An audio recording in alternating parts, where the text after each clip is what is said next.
ओम नमो भगवते वासुदेवाय। माघ महात्म्य में आप सभी का फिर से स्वागत है। 21 अध्यायों की कथाएं हमने सुन ली है और आज हम सुनेंगे 22वें और 23वें अध्याय की कथा। आइए आज की ये कथा आरंभ करते हैं। आप सभी से निवेदन है, कथाओं को पूरा सुने, बीच में ना छोड़े। वैसे भी अब माघ मास के केवल कुछ ही दिन शेष रह गए हैं, तो इन कथाओं को सुनकर प्रभु की असीम कृपा के पात्र बने।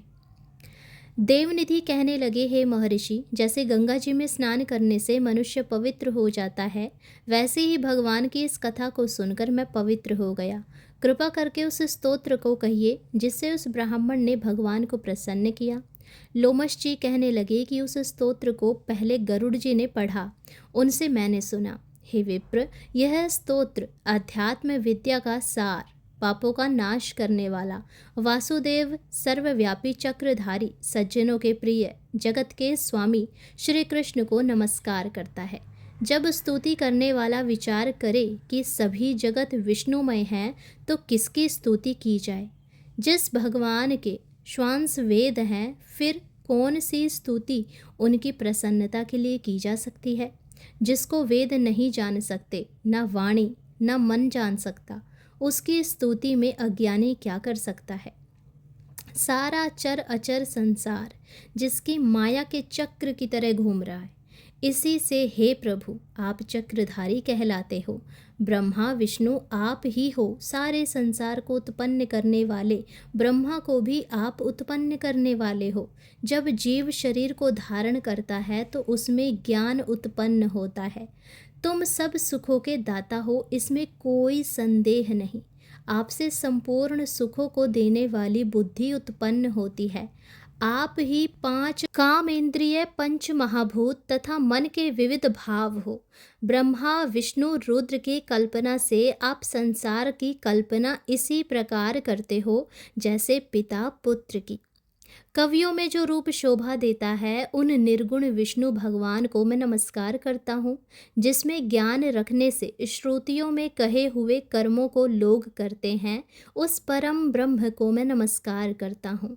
मैं उस सत रूप हरि को, जिसको योगी लोग सब प्राणियों में आत्म रूप में देखते हैं, उपासना करते हैं, जिसको अद्वैत कहते हुए गाते हैं और यज्ञ करते हैं, उस माधव भगवान को मैं नमस्कार करता हूँ।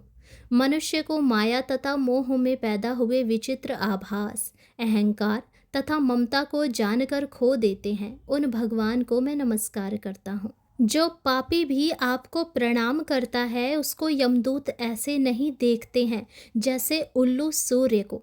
प्रत्येक पाप मनुष्य को उस समय तक ही सुख देते हैं जब तक वह आपके चरण कमलों का सहारा नहीं लेता। जिसको गुण, जाति तथा धर्म को स्पर्श नहीं कर सकते तथा गतियां भी स्पर्श नहीं करती, जो इंद्रियों के वशीभूत नहीं हैं, जिनका बड़े बड़े मुनि लोग साक्षात नहीं कर सकते, उन भगवान को मैं नमस्कार करता हूँ। जितने ज्ञान रूपी सुंदर गुण हैं, जिन्होंने सुख स्वरूप मोक्ष रूपी लक्ष्मी का आलिंगन किया, जिन्होंने आत्म स्वरूप सुख भोगा है और जिन्होंने ध्यान रूप से मृत्यु को वश में कर लिया, ऐसे मुनियों से सेवित भगवान को मैं नमस्कार करता हूँ। इस प्रकार उसकी सच्ची भक्ति देखकर भगवान ने प्रसन्न होकर उस ब्राह्मण को दर्शन दिए, और ब्राह्मण ने तो ऐसी स्तुति भगवान की थी कि मैं अपने इस मुख से तो वो वर्णन भी नहीं कर सकती। ब्राह्मण की स्तुति से प्रसन्न होकर तथा उसको वरदान देकर भगवान अंतर्ध्यान हो गए थे, और वह ब्राह्मण कृतकृत्य होकर भगवान में लीन हो गया और शिष्यों के साथ स्तोत्र पढ़ता हुआ तपोवन में रहने लगा। जो कोई स्तोत्र को पढ़ता अथवा सुनता है, उसकी बुद्धि पाप में नहीं लगती और ना ही बुरा फल देखता है। इसके कीर्तन से मनुष्य की बुद्धि, मन तथा इंद्रिया स्वस्थ होती है। जो भक्ति पूर्वक इसके अर्थ को विचार कर इसका जप करता है, वह वैष्णव पद को प्राप्त होता है। वैद्यदूती का बनाया हुआ यह स्तोत्र भगवान को अत्यंत प्रिय है और भगवान के दर्शन कराने वाला है। योग सागर नाम का यह स्तोत्र परम पवित्र है। जो कोई भक्ति पूर्वक इसको पढ़ता है, वह विष्णु लोक को जाता है। अब पिशाच मोक्ष की कथा कहते हैं। तो आज के इस अध्याय में हमने सुना कि भगवान की स्तुति कैसे उस ब्राह्मण ने की थी। आइए अब हम 23वें अध्याय में आगे की कथा सुनते हैं। लोमश ऋषि कहने लगे कि जिस पिशाच को देवद्युति ने मुक्त किया वह पहले द्रविड़ नगर में चित्र नाम वाला राजा था। वह बड़ा शूरवीर, सत्यपरायण तथा पुरोहितों के आगे करके यज्ञ आदि करता था।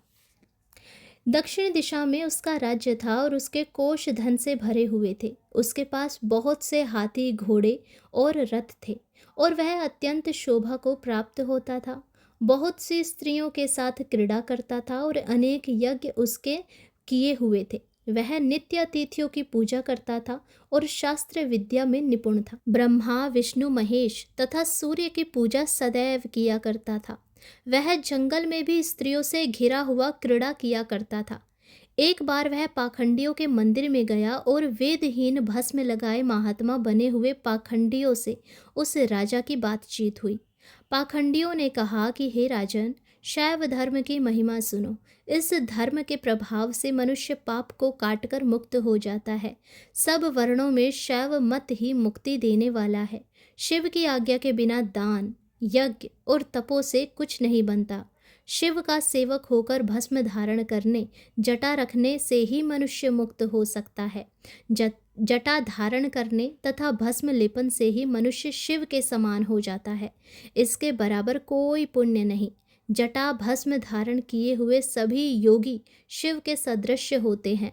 अंध, जड़, नपुंसक तथा मूर्ख सब जटा से ही पहचाने जाते हैं। शूद्र वर्ण के शैव भी पूजनीय हैं। विश्वामित्र क्षत्रिय होकर तप से ब्राह्मण को गए। वाल्मीकि चोर होकर उत्तम ब्राह्मण को गए। अतएव शिव पूजन में किसी बात का विचार नहीं है। तप से ही ब्रह्मत्व प्राप्त होता है, जन्म से नहीं। इस कारण शैव का दर्शन उत्तम है तथा शिव के सिवाय दूसरे देवता का पूजन ना करें। शिव तपस्वी को विष्णु का त्याग करना चाहिए। विष्णु की मूर्ति का पूजन नहीं करना चाहिए। विष्णु के दर्शन से शिव का द्रोह उत्पन्न होता है और शिव के द्रोह से रौरवादी नरक मिलते हैं। इसी से भवसागर से पार होने के लिए विष्णु का नाम भी नहीं लेना चाहिए। शिव भक्त निःशंक होकर जो शिव से प्रेम करता है वह कैलाश में वास करता है, इसमें कुछ संदेह नहीं।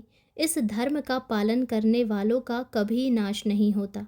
इस पाखंडी के ऐसे वचन सुनकर राजा ने मोह में आकर उनका धर्म ग्रहण कर लिया और वैदिक धर्म को त्याग दिया।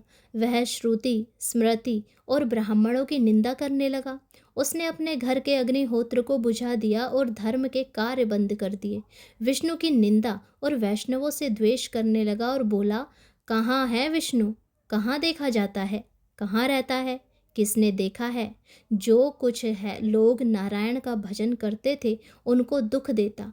पाखंडियों का मत ग्रहण कर राजा वेद, वैदिक धर्म, व्रत, दान और दानियों को नहीं मानता था। अन्याय से दंड देता वह कामी राजा सदा स्त्रियों के समूह से घिरा रहता और क्रोध से भरा रहता।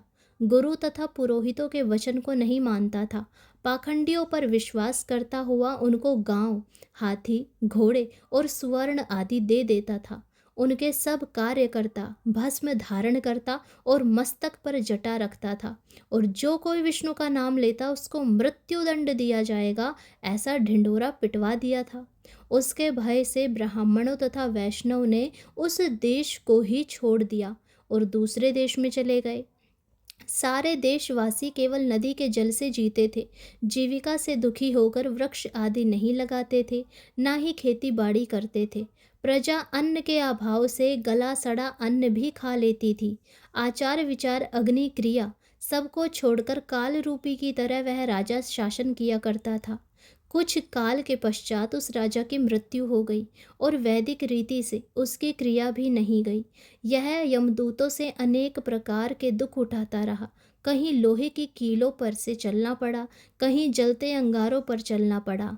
जहाँ सूर्य अति तीव्र था, ना कोई छाया ना कोई वृक्ष था। कहीं लोहे के डंडों से पीटा गया, कहीं बड़े बड़े दांतों वाले भेड़ियों और कुत्तों से कटवाया गया। इस प्रकार दूसरे पापियों का हाहाकार सुनता हुआ वह राजा यमलोक में पहुंचा और अपने दुखों को झेलता हुआ यम में ही यातनाएं भोगने लगा। तो ये था 23वां अध्याय। हमने आज 2 अध्यायों की कथा सुनी है, 22वें और 23वें अध्याय।